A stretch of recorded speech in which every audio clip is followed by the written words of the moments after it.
$500 ming traderlarga balans beramiz. Xo'p, meni shogirdim Sardor necha yillar davomida Asanoy balansini boshqaradi. Mirjalil va ularning shogirdlari Muslimgana 5 oy oldin balans bergandik. 5 oy stabil savdoda. Mana men aytganman bularga, ilm olinglar, men sizlarga balans qilib beraman deb va'damni ustidan chiqaman. Mana bugun yilni boshi bo'lgani uchun balanslarga qo'shimcha tarzda beramiz. Bitta narsa, mana hammasi shu yerda savdo qiladi. Polностью shu yerda savdo qilib, shu yerda faoliyatini yuritadi. Menda monitoring bor, hammasi bor.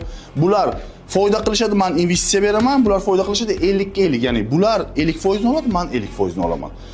Bu trading. Bu qimor emas.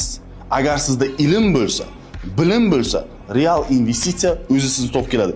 Mana naqd pul, agar ko'p kishi aytadi, что pul bermayapsiz deganlarga ko'rsataman, что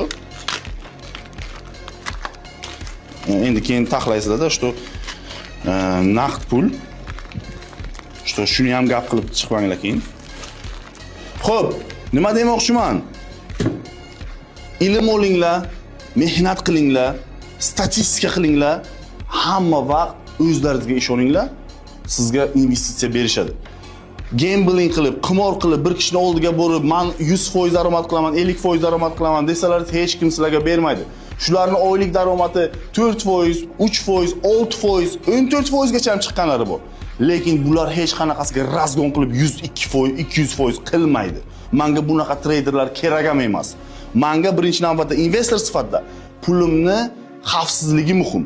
Keyingi o'rinda daromad. O'sha uchun ilm olinglar, o'qinglar, real soha qilaylik, buni ham Amerikada qilaylik, O'zbekistonga tradingni. Qimorxona qilmaylik.